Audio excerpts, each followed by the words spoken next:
안녕하십니까. 이준원과 함께하는 건강의 지혜 시간입니다. 오늘은 세 가지 질문을 답하는 시간을 갖겠습니다. 첫 번째로 코로나 바이러스 돌연변이 사태에 대해서 질문을 하셨습니다. 그리고 두 번째, 비만 환자들이 내가 비만이면 왜 코로나 바이러스에 취약한가 하는 질문을 하셨고요. 그리고 세 번째, 지금 곧 백신을 맞으려고 하는데 백신을 맞고 난 다음에는 손주들을 바로 봐도 되나요? 하는 질문을 했습니다.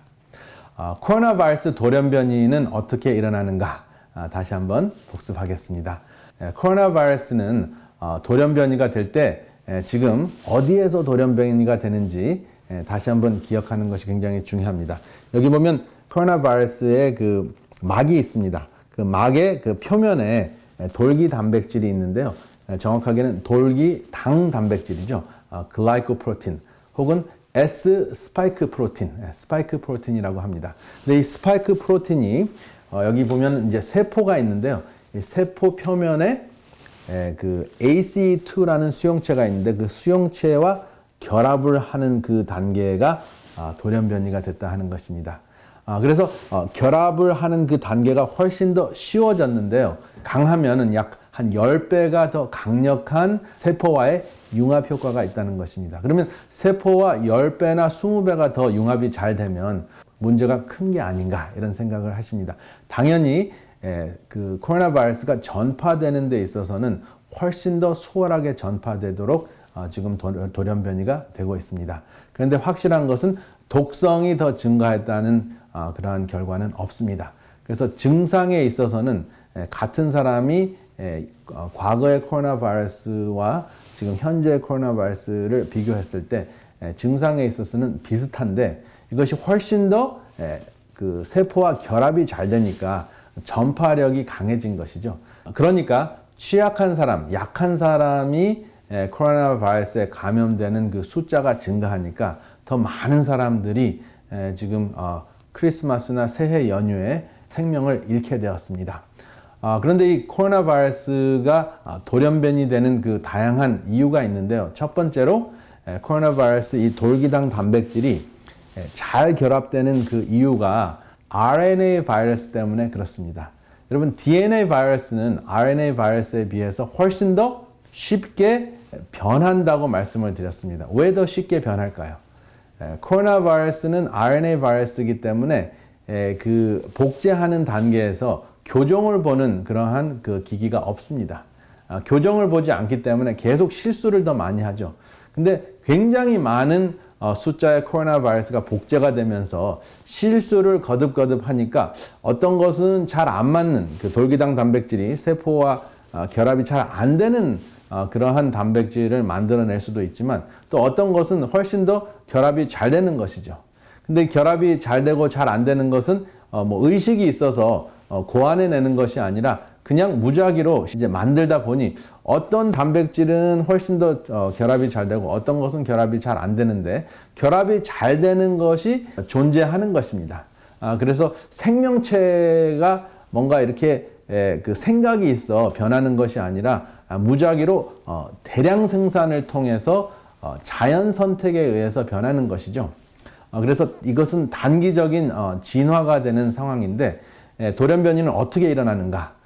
이 돌기당 단백질을 이루고 있는 아미노산이 변화가 되거나 아니면은 추가가 되거나 삭제가 되는 그러한 단계를 거쳐서 여러 가지 모양으로 돌연변이 되고 있다는 것입니다. 그래서 자연 선택에 의해서 결합이 잘 되는 것이 살아남아서 지금 더 많이 전파가 되고 있다 하는 것입니다. 그렇지만은 더 독성이 강한 것은 아닙니다. 그래서 여전히 매우 중요한 것이 무엇일까요? 안전한 거리두기, 사회적 거리두기, 그리고 마스크 착용 여전히 중요합니다. 백신이 이미 이제 시작이 되고 있지만 백신에 대한 불신과 또 백신이 운반되고 또 보급되는 그 과정에 있어서 문제 때문에 지금 많은 나라들이 백신이 있음에도 불구하고 제대로 그 국민들에게 백신을 접종하지 못하고 있는 상황입니다. 그래서 이 감염력이 증가하는 것이 걱정은 되지만 지금 취약자들이 굉장히 조심해야 되는 상황입니다. 그래서 백신을 세계 인구의 한 80에서 85%가 맞기 전까지는 그래서 한 60% 정도가 성공적으로 백신에 대한 반응을 하기 전까지는 굉장히 조심해야 된다는 것입니다. 조심해야 되는 것이 뭐예요? 안전수칙, 마스크를 끼고 손을 깨끗이 닦고 그 다음에 사회적 거리두기, 안전한 거리두기 하는 것 여전히 매우 중요합니다. 그래서 코로나 바이러스 감염과 비만증이 있는 사람들과는 어떠한 상관관계가 있을까요? 비만증이 있는 분들의 가장 큰 문제는 몸속에 염증이 있다는 것입니다. 여러분, 몸속에 불이라는 이야기 들어보셨죠? 이 화면을 통해서 보시면 몸속에 불이 다양한 것이 있습니다. 관절염, 통풍, 위염, 우울증, 치매, 비만, 당뇨병, 고혈압, 뇌졸중, 심장병, 그리고 심지어는 암까지 몸속의 불에 의해서 그 악화되는 그러한 일이 생기는데요. 몸속의 불은 염증이라는 것입니다. 근데 이 염증이 이미 몸속에서 일어나고 있는데 코로나 바이러스가 추가적으로 몸속에 투입이 되면 어떻게 될까요? 추가적인 염증이 생기는 것이죠. 그래서 이미 염증이 생겨서 몸속에서 불이 났는데 부채질을 하는 그러한 현상이 일어나는 것이죠. 그리고 추가적인 불을 더 사방에 지르는 그러한 현상이 일어나는 것입니다. 그러니까 코로나 바이러스 때문에 그 몸속의 그 염증이 혈전으로 진행이 되고 혈전이 되면 관절염도 더 악화될 수도 있고요. 그 다음에 뇌졸중, 심장병, 그리고 궤저 현상, 손발이 썩어 들어가는 궤저 현상이 일어날 수도 있습니다. 그런데 비만증이 있는 사람들도 이러한 그 질병이 있는 사람들과 못지않게 몸속에 염증이 있다는 것입니다. 그래서 코로나 바이러스 때문에 이미 존재하고 있는 염증이 악화될 수 있다 하는 것입니다. 그래서 코로나 바이러스에 의해서 더 증상이 심해지거나 또 생명을 잃을 가능성이 높기 때문에 아주 조심해야 된다는 것입니다. 그래서 이 비만증을 극복하기 위한 굉장히 좋은 방법이 있는데요. 두 가지입니다. 첫 번째는 간헐적 단식을 하는 것인데, 저는 이제 금식이라는 단어를 좋아하는데요. 간헐적 금식을 하는 것인데, 이것을 계속 하는 것보다는 간헐적 금식을 2주 하고, 그 다음에 2주는 건강식을 정상적으로 하고, 그 다음에 또 간헐적 금식을 하고 해서 2주마다 주기적으로 간헐적 금식을 했다가 중단했다가 하는 그런 사이클이 굉장히 중요하다 하는 것이 확인이 됐습니다. 왜냐하면 계속 지속적으로 금식을 하면 몸이 이제 저항이 생겨서 어느 정도 시간이 지나면 간헐적 금식을 해도 체중을 감량을 하지 않는 경향이 생긴다는 것이 확인이 됐어요. 그래서 우리 몸은 항상 주기적인 그 자극이 우리의 몸을 건강하게 한다 하는 것을 기억하시는 것이 굉장히 중요합니다. 그래서 항상 꾸준히 하되 그 사이사이에 무엇을 두는 거예요? 사이사이에 터울을 두는 것이 중요하다. 사이사이에 쉼표를 찍는 것이 굉장히 중요하다는 것입니다. 간헐적 단식이라는 것이 무엇이죠? 하루에 16시간 정도는 식사를 하지 않는 것입니다. 특별히 당분이 몸속에 들어오지 않도록 하는 것입니다. 그렇게 되면 인슐린 분비가 감소가 되면서 우리 몸이 스스로 세척 작용을 하는 것이에요. 그래서 세척을 하면서 지방세포도 빠지고, 그 다음에 지방세포를 활용을 해서 영양분을 만들어서 뇌를 먹여 살리면서 두뇌가 민첩해지고, 그리고 체중이 감량이 되는 효과인데요. 이것을 계속 하다 보면 우리 몸이 이거 지방을 계속 잃게 되면 안 되니까 지방을 저장하자 하고 저항증이 생깁니다. 그런데 한 2주 정도 간헐적 단식이나 금식을 하고 난 다음에 그 다음에는 16시간의 이제 공복을 두는 것보다 그냥 정상적으로 건강식을 하는 것입니다. 그래서 꼭 16시간을 금식하지 않아도 한 6시간 혹은 10시간 정도를 금식을 하게 되면 그러면 다시 몸이 안심을 하게 됩니다. 그랬다가 다시 간헐적 금식을 하게 되면 단식을 하게 되면 체중이 또 감량이 되고 저항증이 없어진다는 것입니다. 굉장히 중요한 개념이죠. 그리고 운동을 하셔야 되는데 운동을 하실 때는 반드시 근육이 움직이는 운동을 하셔야 됩니다. 그랬을 때 우리 몸이 굉장히 인슐린에 민감해져서 아주 적은 양의 당을 가지고도 생활할 수 있는 그러한 그 신진대사로, 기초대사로 바뀝니다.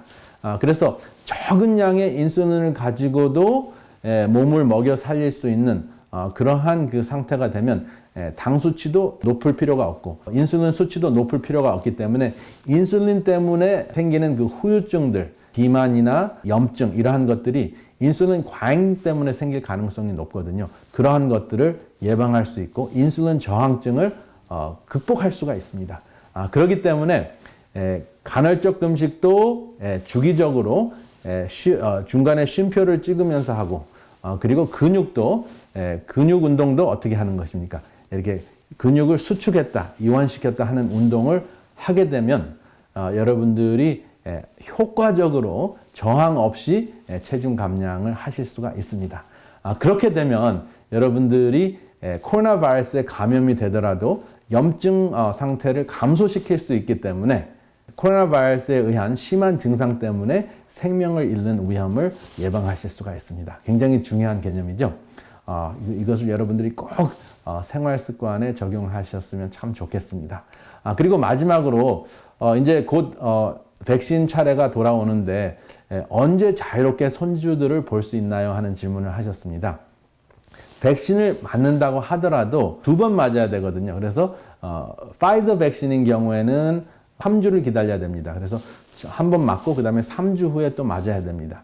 그리고 백신을 맞은 다음에 한 4주에서 6주 정도 기다려야지 충분한 면역체가 만들어집니다. 그리고 확실하게 이것을 알려면 혈액 검사를 해서 항체가 만들어졌는지 확인을 하시는 것이 굉장히 중요하거든요. 그래서 백신을 오늘 맞았다고 해서 야 오늘 나 백신 첫 번째 백신 맞았어 이제 나는 만나도 돼 이렇게 이야기하시는 것은 문제가 됩니다. 왜냐하면 첫 번째 맞는 백신은 아주 많이 잡아서 한 80% 효과가 있고요. 그 다음에 2번째 맞으면은 이제 부스터 현상, 향상 효과가 있어서 한 95%의 효과가 있습니다.